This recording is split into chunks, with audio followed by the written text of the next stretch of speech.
You are listening to the serialized audiobook podcast for Blood of the Stars, an epic fantasy novel written by Karyne Norton, read by Paeter Frandsen and Karyne Norton.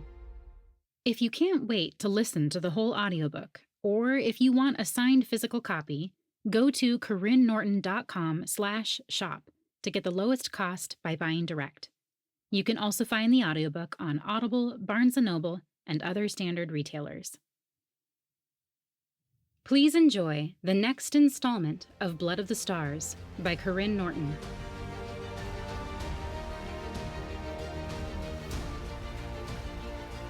Chapter 3. Instead of heading back to the drylands, Karyne grabbed his dagger and traveled northwest until he reached an especially tight grove of trees. He squeezed through a narrow opening, then climbed higher until he reached a hole in the canopy that let in the fresh air for his hideout. The perilous deck he'd crafted a few years ago during summer's peak was comprised of 12 boards. It held a small table and chair with a dozen books, a pillow and blanket, and a few other bare necessities for him to escape. Enla would be hurt if she knew he considered this home. She worked harder to make their parents' palace a home for Karyne than she did for her new bondmate, which made no sense since she and Croft were next in line to rule. The palace was their future home, not Karyne's. Thank the sun. He settled in a hammock made from discarded fishing nets and examined his newest book, The Sins of the Stars, which was softly lit by the light of the moon. As he rocked back and forth, he flipped through the pages, studying the drawings. The maps and art revealed nothing new, so he started back at the beginning to read the words. It detailed the Great Divide, an event that had occurred over 1,000 years ago when the single continent of Riston had been divided into 5, separated by water and shimmering walls. Most retellings defined it as a punishment from the sun, but this one had a different take, marking the event as a solution sought by a handful of stars for the people's tendency toward intolerance and oppression.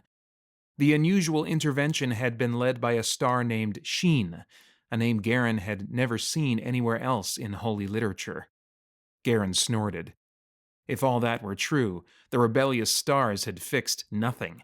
Intolerance and oppression had carried on amongst the Vendarans just fine. Either way, the book lacked the specifics he needed. There was no mention of how exactly the barriers were formed, or how they could be removed. There was also no mention of the fabled star bridges. Few people cared about the star bridges or other lands now that they were so far out of reach. Since people hadn't been spotted across the barriers for centuries, the Vendarans were content to believe they were the only ones left. But Karyne believed the star bridges and full-blooded humans still existed.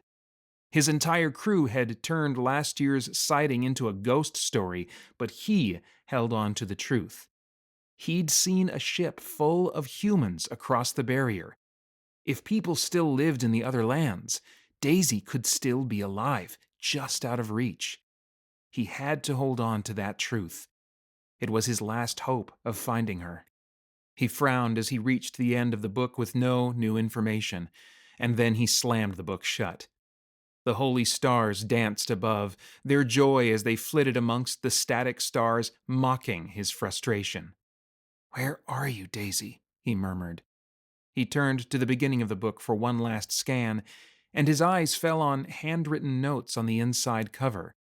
He squinted, pulling the scrawl closer, and saw a tiny arrow with the phrase, Lorvandus, Bamboo Island, followed by an oval and triangle with the question, Selah?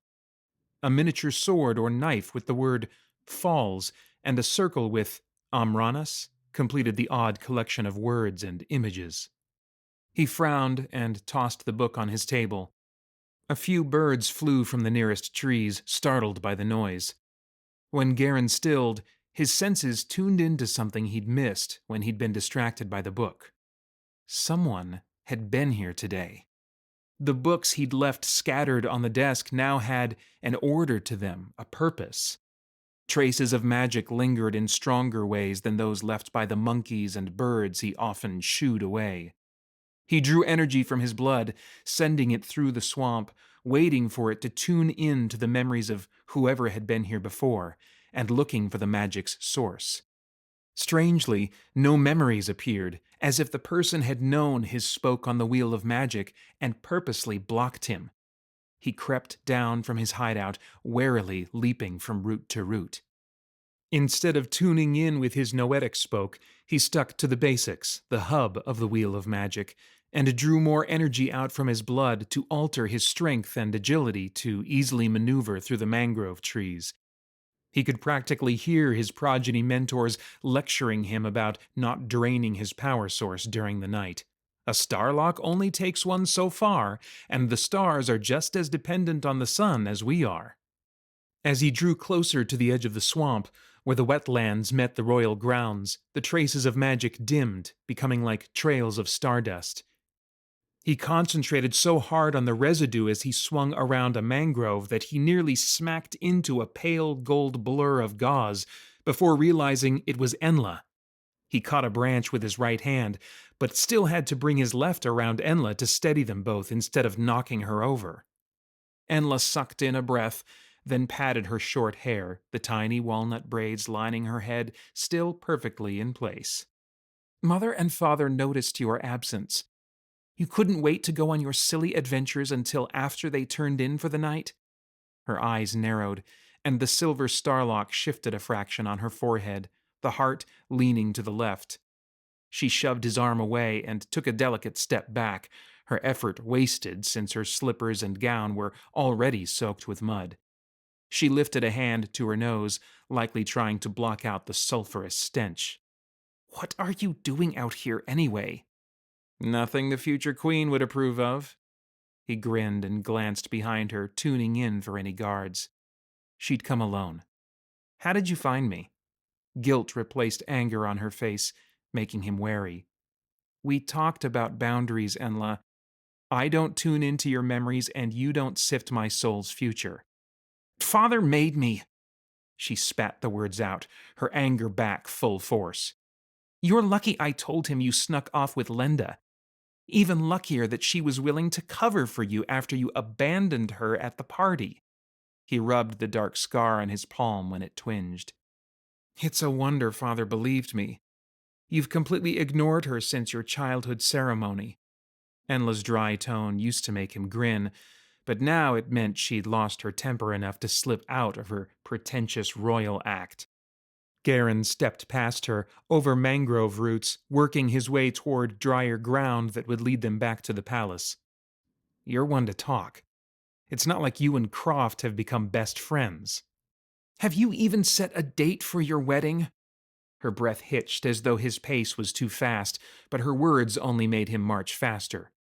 Why rush it? Unlike you, I don't need to produce an heir. He gave her a pointed look over his shoulder. What's more important than sealing a bond? An expedition to Lover's Falls? He stopped short, making her crash into him. She swore, shoving him harder, as if he'd been the one to bump into her. You saw my request? He turned to face her, all irritation forgotten. He dropped to his knees, heedless of the mud soaking through his trousers. He grabbed her hands and channeled his best begging face from their childhood. Please promise you'll approve it, please. Oh, stop! She pulled her hands away, but her lips bloomed into a smile. She'd never been able to resist his adventurous requests when they were little. He stood. You won't regret it, Enla. He bent forward to kiss her cheek, but she turned away, the moon giving just enough light to reveal her face tight with regret. You know I can't approve it. An expedition to Lover's Falls could serve us twofold, he pressed. We could ask the sprites for support. Even if they say no, I can stop in Valorian on the way there or back. I heard talk of Windrins that I want to check out. He didn't really care about rumors of their family's oldest enemy, but Enla might. Supposedly, generations back, the Windrin family had come from a distant cousin who never quite gave up what he thought was his right to the throne. She batted his words away with her hands. There are no more Windrins. Grandfather took care of them 50 years ago. Karyne cocked his head. Isn't it my job to figure that out? Every 3 generations, the line seems to pop up again, pushing us off the throne. We're due for some usurpers. Enla gave him a scathing look. You can send out hired investigators. No need for you to sail there yourself. Besides, the sprites are just as likely to curse us as they are to aid us. Enla folded her arms across her chest. They're too unpredictable. I'd much rather you rode inland to Islara. They've been threatening to defect with the recreants in the southern provinces for the last year. I have no interest in going on some diplomatic mission, especially on land, Karyne grimaced. I'm also the worst person to send on a mission like that. I'm more likely to widen whatever rift has formed between us. Sailing as far south as Valorian and trekking to Lover's Falls would take weeks. I need you back here as my throne warden. This time, Karyne looked away. He couldn't hold her gaze when she assumed his mission centered on him helping her uphold her place on the throne. Throne Warden was yet one more title he'd been given without being asked. Defending Enla would always be second nature, but it wasn't the same as protecting the throne. He couldn't tell her those things, and he definitely couldn't tell her why he really wanted to go to the sprites. Even if Enla knew about Daisy, she wouldn't approve of him asking the sprites to help him find a girl. He closed his eyes, recalling the feel of her chubby little arms around his neck, the tiny crown of daisy chains in her hair. An innocent soul he'd sworn and failed to protect. Someday his title of throne warden would become official, but how could he protect the queen of his nation if he couldn't protect one little girl? The last thing he wanted to do was to abandon his search for Daisy, and that was exactly what he'd have to do if he settled in L&S as throne warden.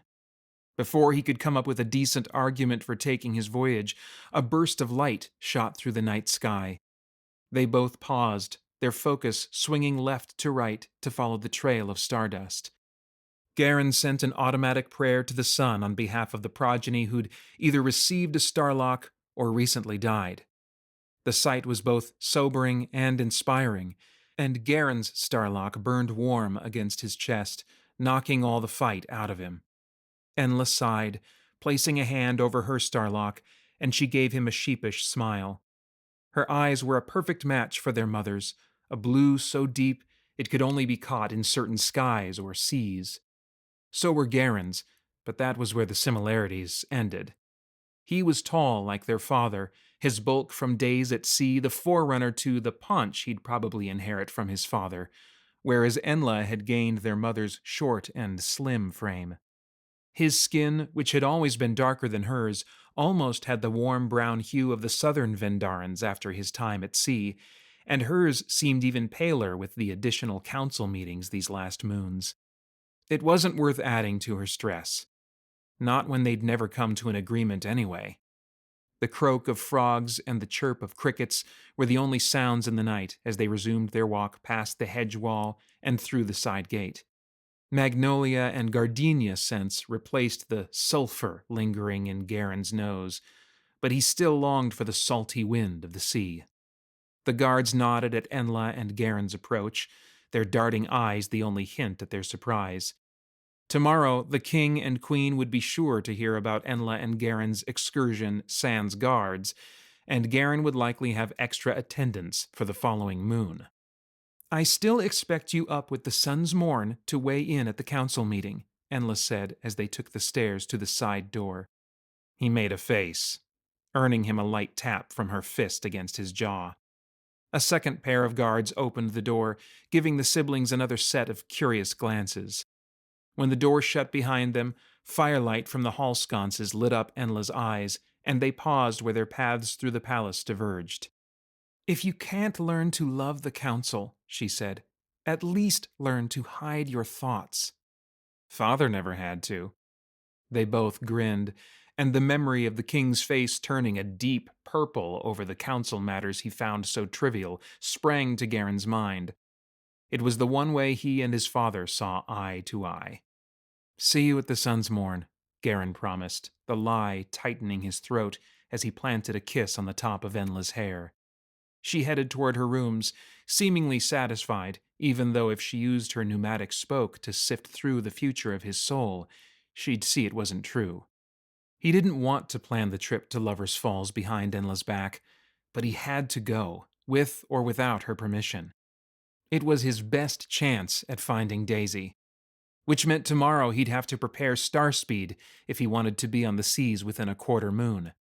Enla expected him in the council meeting at the sun's morn, but she was going to be disappointed. He'd be deep in the heart of LNS, securing crew and cargo long before then. Chapter 4. Have you come to worship? Eliana flinched at the greeting. A wrinkled woman in a simple brown robe held out the customary cup of water blessed by the priests and priestesses. The woman's hood remained lowered as she stood in the dry space under the eaves of the outer building. Most of her gray hair formed a simple wreath braid, and the remaining locks nearly reached her knees. Yes and no. Eliana took the offered cup, trading it for the paperwork, falsifying her admission as a priestess in training. She drank the water, watching the reaction of the priestess over the rim of the cup. The woman's eyes lit up, her smile creating more wrinkles that somehow softened her face. She scanned the paperwork, her lips moving as she read. Celeste. She lowered the papers.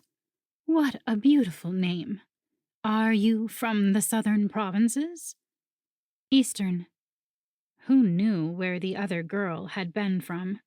But Eliana's guardians had spent the last 5 years in the eastern provinces, which meant she could stick closer to the truth when she inevitably had to lie. The woman clucked her tongue, tucking the papers in the folds of her robe. So many stargazers closing down in that region. We get shipments often with artifacts needing a home. The woman placed a hand on Eliana's back, guiding her farther into the gardens. As the rain ceased, Eliana pulled back her hood, soaking in the gentle murmur of worshippers and croaking frogs. I'm Della, second to Bartholom, this stargazer's high priest. The woman leaned in to add Riley, who also happens to be my husband. Eliana attempted a smile, assuming a real priestess in training would find the comment amusing. Della led Eliana through a side courtyard, where a dozen doors led to various back entrances for the Stargazer and its connected buildings. The quiet sounds were left behind, replaced by a pure silence that made Eliana step lighter. The temperature rose instantly as the walls surrounding them provided shelter. First, I want to introduce you to Cyrus. Della knocked on the door 3 times. He arrived last month. Since we only have room for 2 trainees, you two will be spending a lot of time together. The door flew open, making them both jump. The man before them had wide green eyes, surrounded by a shocking amount of freckles. Priests and priestesses were known for never taking shears to their hair once they took their vows, but it seemed as if Cyrus had taken his vows at birth. His thick red hair was tied at the nape of his neck, extending well past his elbows. Forgive me, Gams. His words rushed together with the awkward crack of a voice recently deepened. I don't know how I slept past the 15th bell. I know how. I just thought today would be different because I left my window open, which let in all the rain, too. So on top of being late, I have a colossal mess to clean, and you wouldn't believe how much— Cyrus. Della's calm interruption made him clamp his jaw down tight. We can discuss your tardiness another time. His entire body slumped with relief. I'll take an extra shift or do an extra round of— Cyrus? Eliana's lip lifted as the young man's face reddened. Right, right. He bit his lip as if it was the only way for him to stop talking. This is Celeste, Della said. Eliana winced at the use of the dead girl's name. She's our new priestess in training. Cyrus's eyes widened once more, and before Eliana could guess what he might do, his hand was clasping hers with a grip that made her wince. It's about time you got here. He studied her face with such intensity that Eliana couldn't hold his gaze. She tried to imagine what he saw besides her thin frame and pointy chin. Dark brown hair matted to her face and neck. She hadn't seen herself in a mirror for several months, but Arvid and Vera always said her eyes were soulless, waiting to be filled by the dark spirits. He turned her hand over, examining her arm. Your skin is so brown, like the tanned leather hides Gamps brings from ranchers. You probably never burn out in the sun. The last words came out wistfully as he patted his own pale cheeks. That's why I thought she might be from the south, but she's from the eastern provinces, Della said. Eliana tried smiling as if she hadn't been caught in her first lie. Her olive complexion had nothing to do with the southern or eastern provinces, and everything to do with her half-light heritage. Cyrus's grin widened, turning lopsided. When Gam said they sent for another, I hoped it would be for a priest, but a priestess is just as good. Who is Gams? Della laughed. Cyrus is our youngest grandson.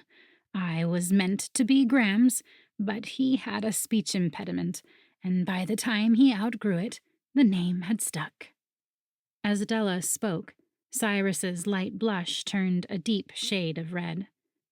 Next she'll probably tell you how I wet the bed until I was 10, he muttered.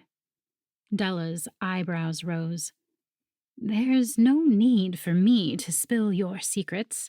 You do that just fine on your own. Cyrus ignored the mild jab. Gamps said the best friend he ever had was the one he trained with. They ate together, learned rituals together, hunted together.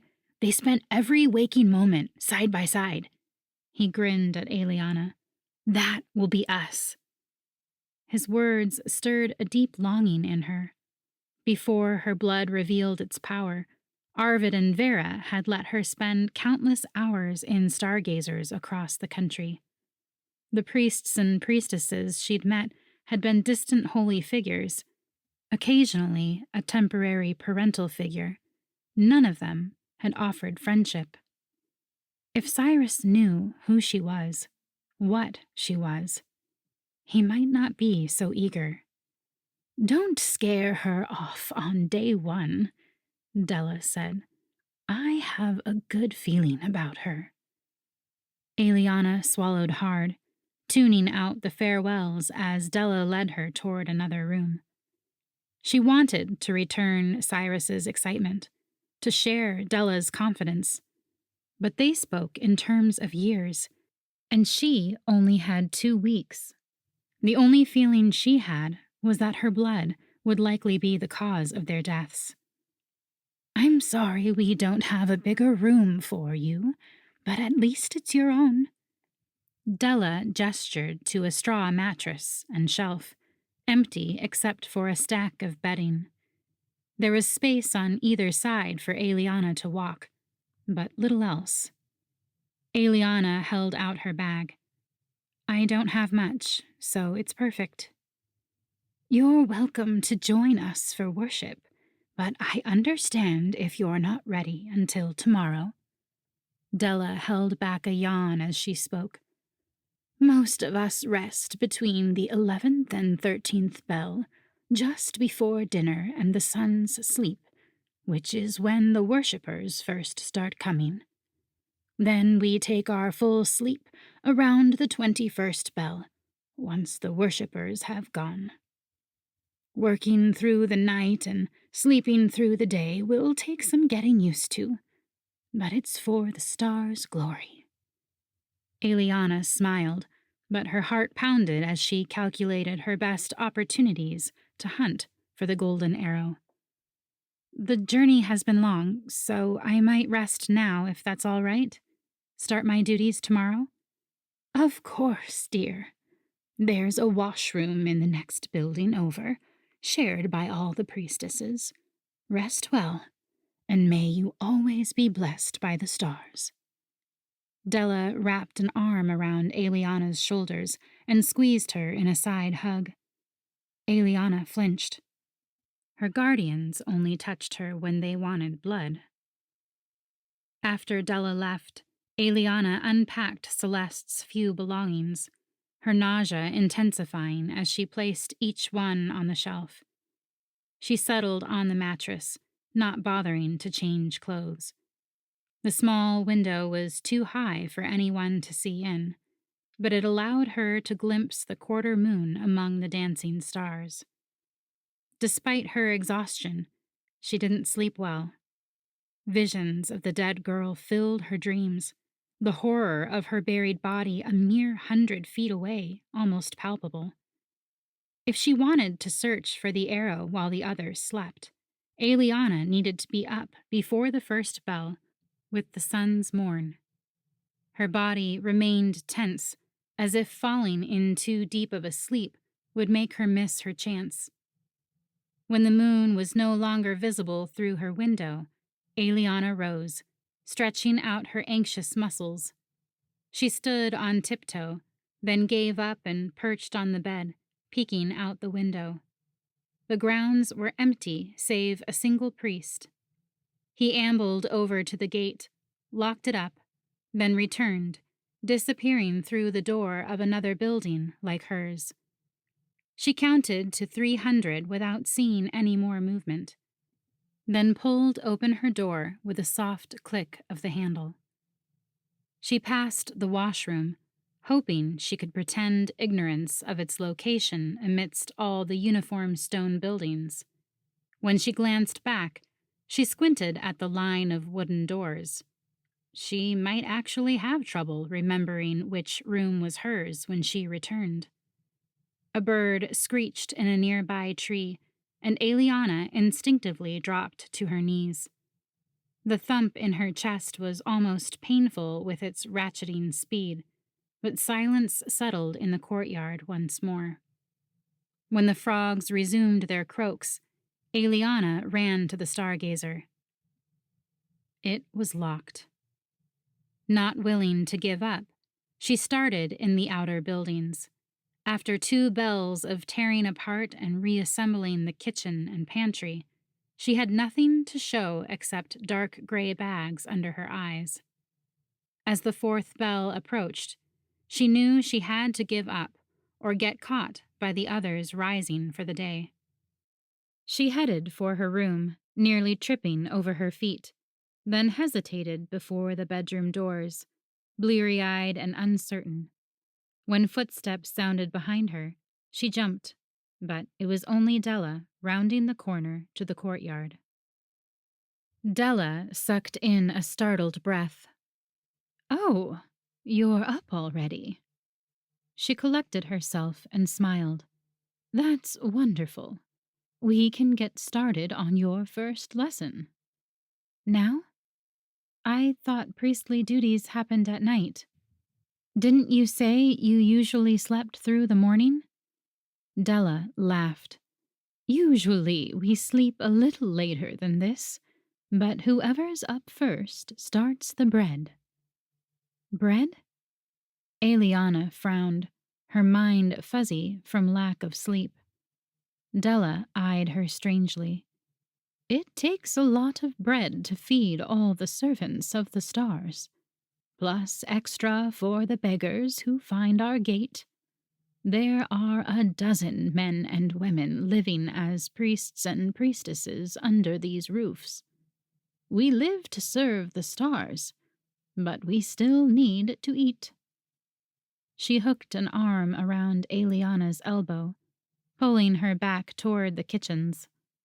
At least, Eliana already knew where to find measuring cups and flour. She gave one last longing look over her shoulder at the door she thought might be hers. She'd let herself rest with the others at the 11th bell, but during the night, she'd have to resume her search. Chapter 5. After Garen's lengthy carriage ride to the docks, his first stop was to Larkos's office, his first mate's tiny room over the shipyard. How in Riston did you get your crazy sister to approve it? Larkos leaned back in his chair, propping his boots up on the rough table. The sun's morning light filtered in through a dirt-smudged window, casting a dingy glow about them. Garen flinched. She may be uptight, but she's still my sister and your future queen. Larkos grinned, unconcerned over the reprimand.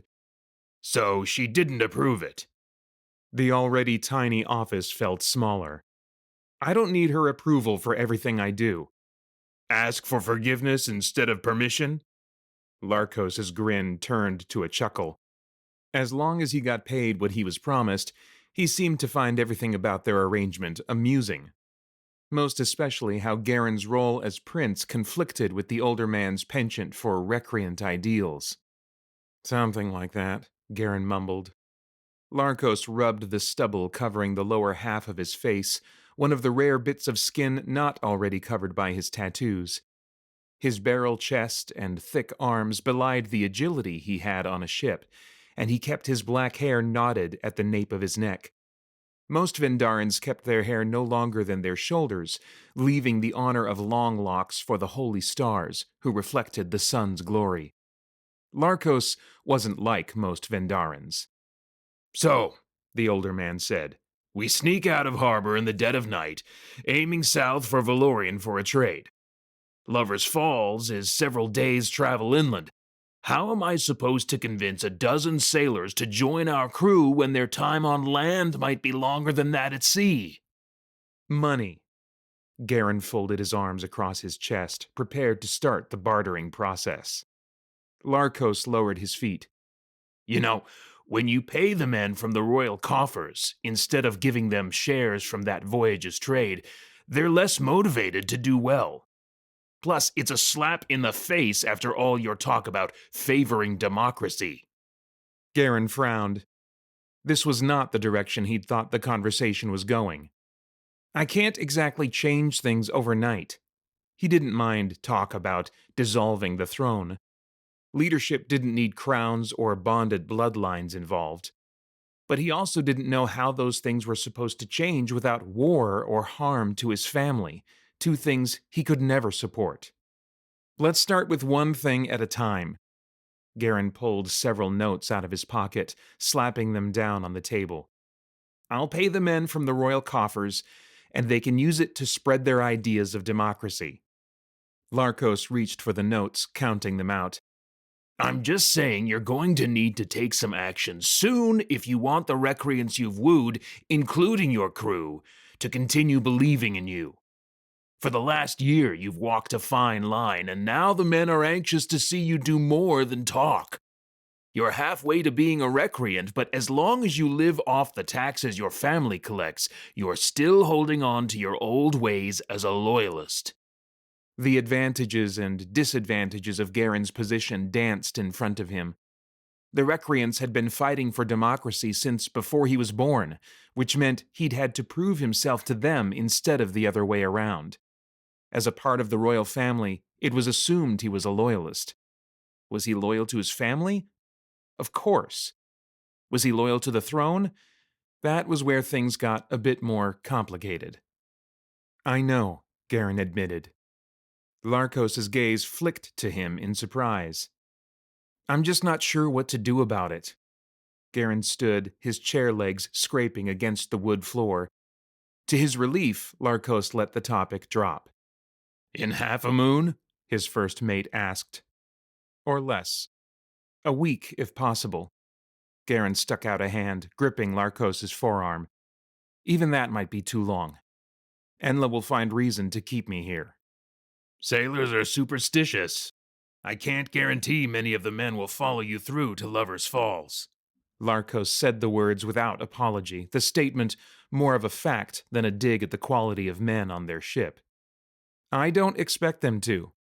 In fact, the more that stay on board the ship, the faster my trip inland will go. Make sure they know they'll receive the same payment either way. How generous. Larkos raised an eyebrow as their hands dropped. Or secretive. Garen lifted the corner of one lip. We'll see whose curiosity outweighs their superstition.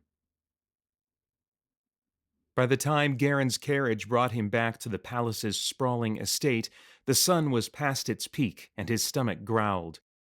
Beyond the guarded gate, overarching oak trees bordered the lengthy driveway, which felt miles longer than usual, until Enla came into view on the veranda, her slippers tapping an irritated beat on the top step. The stone arches dwarfed her figure. She wore a flowy white dress, and her hair was pulled back to reveal her starlock, which meant she had either just finished a meeting or she had more to attend. If her queenly activities were done for the day, she'd be back in trousers, hair down, although he'd been seeing her that way less and less as their parents passed over more and more duties. He took the steps two at a time, planting a kiss on her stiff cheek. I'm impressed at how early you rose from bed, Enla said. Garen flinched at the icy quality of her words. Someone told me I need to be more responsible. I'm proving them right. He gave her an easy grin, but she didn't break. I want you at these meetings, Garen. Not for you, not even for the people. For me. Her porcelain exterior cracked, just for a moment, and she looked away, probably to check for an audience of house staff. Besides the two of them and her guards several paces away, the veranda was empty. I'm sorry. Garen ran a hand through his hair, scratching the back of his head. And he was. It pained him to know she felt abandoned, but that didn't change the fact that she was more than competent to handle council members. I never talk at those things anyway. Even Mother and Father don't bother attending because you've got it under control. This time, her mask cracked to show narrowed eyes and a look that burned. When's the last time you saw our parents take part in anything? If you'd stayed for the party last night, you'd have seen them make a show of standing by the cake, giving a wave, then returning to their rooms. I'm worried. She pressed her lips together and turned away. The crease between her eyes deepened, shifting her starlock where it delicately draped across her forehead. Worried about what? She held his gaze again, reaching out to smooth the hair near his cowlick. Her voice softened. I'm worried they're sick, or that one of them is sick, that they don't want us to see how bad it is. Their futures are murky, like they're not guaranteed to exist. This made Garen pause. Their parents had always been healthy, and they weren't old. Plus, there were plenty of somatic progenies on staff who could heal most ailments. But not all. He glanced through the open door even though the sun's light only showed the curved stairs and a small distance down the hall. His parents' bedroom and offices were on the second floor in the west wing, far from his own rooms. He rarely saw them on any given day, so it would be impossible for him to know if they were out less. Has Mother been taking tea with friends? Not for the last moon. Alarm sliced through Garen. Have you sent in healers? They refuse to see them. They refuse to see the priest for prayers. They often refuse to see me. Garen wrapped an arm around her, pulling her against him for a hug. She stiffened, always aware of how her actions might be perceived. But this wasn't a weakness, and many of the staff had been around long enough to have seen her tantrums as a child. He refused to let go, and eventually she melted into him, taking the comfort he offered. Well, there's no point in me trying then, is there? She gave half a laugh against his chest, and while he'd said the words to lighten her mood, the truth behind them was a little stab to his chest. Enla had always been the preferred child. The oldest, the highest concentration of star blood, the one ready to obey and please, even before she understood the role she would take on. Maybe it should have made him jealous of her or caused a rift between them, but it wasn't her fault. Instead, it made him despise their parents, who should have loved them equally. That didn't mean he wished either of them ill. "Maybe you should try," she said, pulling back. Her eyes begged him to agree. "We could go together. I need to know if I'm imagining things." He winced, glancing through the doors once more as if he could see his parents beyond. "Of course. Anything for you." "Anything except attending council meetings?" She gave him a wry look, then straightened the seams of her dress until she realigned into her prim and proper statue. As they passed through the main doors, a set of guards fell in line, shadowing them through the West Wing corridor and up the stairs to their parents' chambers, where soldiers not only guarded the entrance, but blocked Enla and Garen's access to the door. One guard cleared his throat. "Permission to speak, Your Majesty." "Of course." Enla dipped her head. "His Majesty the King has requested to not be disturbed after last night's festivities." Garen snorted, then leaned past the guard to pound on the door anyway. "We don't need lunch!" The sharpness of their father's reply didn't surprise Garen, but the man had never refused food. "It's me, Father," Garen called. "I've come seeking your blessing for my voyage to Valorian and Lover's Falls." Enla jostled his arm. "I already rejected that request." "Then my request will rile him up and bring him to the door. Or he'll overrule your authority." Garen grinned. "Either way, I win." "It's no wonder I'm their favorite," she murmured as the door clicked open. The king's brown eyes blazed with health, and his girth showed no signs of slimming as he glared down at the two of them. "Enla said she wants to send you as an ambassador to Islara." He pulled the door open, allowing them in. "She also says she wants me here to act as throne warden." Garen stepped past his father, scanning the sitting room for the queen. "She can't very well have it both." He cut off when his eyes landed on his mother's slight frame perched on the edge of a settee. Her blue eyes glazed over as if she were Enla sifting through visions of his soul's future. Only his mother was a noetic like him, her magic allowing her to project emotions on others. She was a perfect match for their father. After he created chaos in a room, she calmed everyone down. Now she sat perfectly still, either unaware of their presence or uninterested. Her dark brown coils with hints of gray were still done up from the night before. Enla sat next to her, causing the cushion to dip, but the queen didn't move. Their father remained in the doorway, making it clear they were only allowed a brief visit. "Mother?" Garen stepped forward, kneeling until his face was in her line of sight. Her focus shifted, and a smile brightened her face. "Hello, dear. So good of you to come." She clasped his hands between her gloved fingers. Had he imagined her odd behavior? "We're both exhausted," his father said. For the first time, Garen noticed they were in their nightclothes, breakfast trays still on the tea table. "You hardly even attended last night's party." Garen released his mother's hand and stood to face his father. Enla stood too, pinching his arm through his sleeve. He held back a wince. "Have you come to lecture us on our social life?" the king snapped. "Your sister knows what's best for you. If she wants you in Islara, go to Islara. If she wants you here, stay here. There's no reason to come whining to me like a petulant child asking for extra sweets." The exposed bits of skin above his beard took on the purple hue Garen and the council members were so familiar with. "She could send anyone to Islara," Garen insisted. "And Uncle Dantoran still serves as the throne warden. I'm not needed yet, and I have leads of my own." His father's color darkened further. "Dantoran serves me, not your sister. Go on. Can't you see you're upsetting your mother?" Karyne glanced at the queen, whose eyes had glazed over once more. "What's wrong with—" "I'm sorry, father," Enla said, dragging Karyne toward the door. "We'll let both of you rest." It's not you who should apologize. The king scowled at Karyne as they headed back into the hall. The sun knows you're not the reason our rest has been interrupted. Send him out to spar with Dantorin. He needs to burn off more of his youthful arrogance.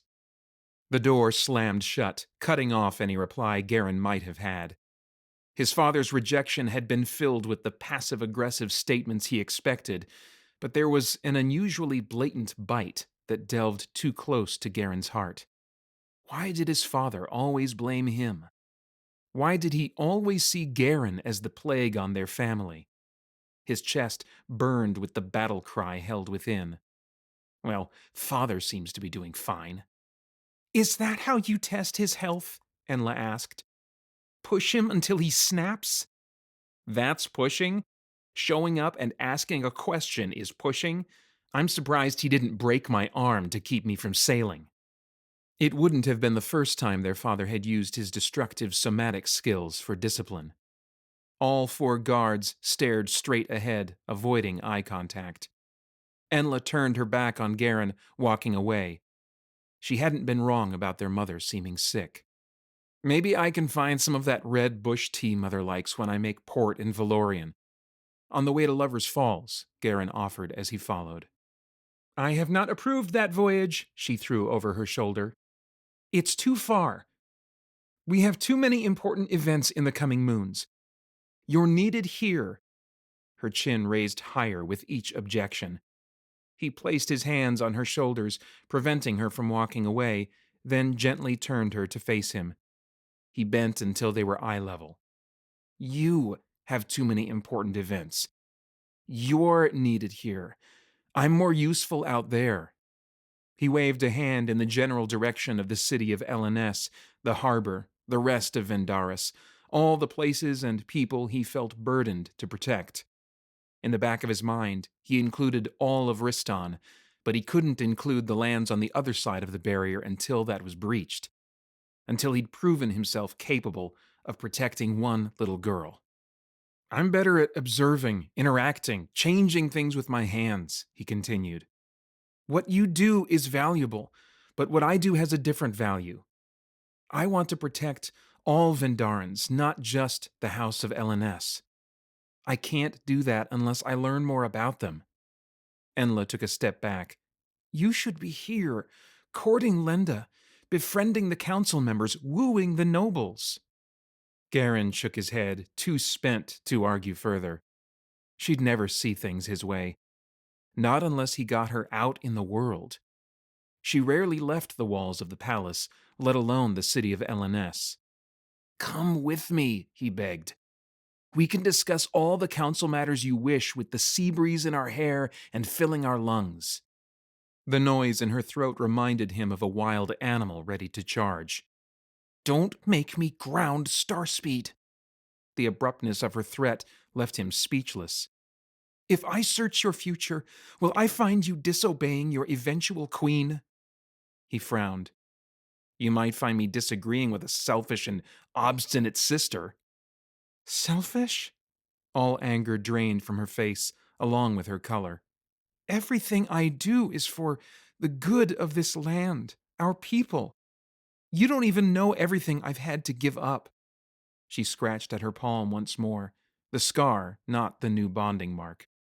She couldn't possibly consider Riverin something she had to give up for the throne. He'd broken their bond. He'd chosen someone else over her. He shuddered as he remembered her pain, the way he'd tried to take those memories from her before he understood his magic, before he knew how he could damage her mind. His progeny mentor at the time had saved both their lives that night, but even his mentor's skills hadn't been able to erase the shared pain from either of their minds. "Maybe you're right." The half-apology exited Karyne's mouth from habit. "Maybe I would understand if you told me more. If you could. But maybe part of the problem is that this is your burden to bear, not mine. I should be free to serve our people in different ways, not be penned up here as your shadow. You think you're my shadow? You think you could do better if our roles were reversed? Her voice shook, but Karyne couldn't tell if anger or pain fueled the emotion in her voice. No! I want nothing to do with the throne. I want to sail away from it. He gestured toward the docks far beyond the royal land, wishing he were already there. I'm grateful it's yours. Her eyes closed, her face tinged pink. I need you here. Her lids opened, the apology in her pools of blue not enough to compensate for the loss he felt. She left without another word, making it clear he couldn't ever expect support for this mission. Maybe not any mission anymore. Larkos had been exactly right. They'd be sneaking out of the harbor in the dead of night.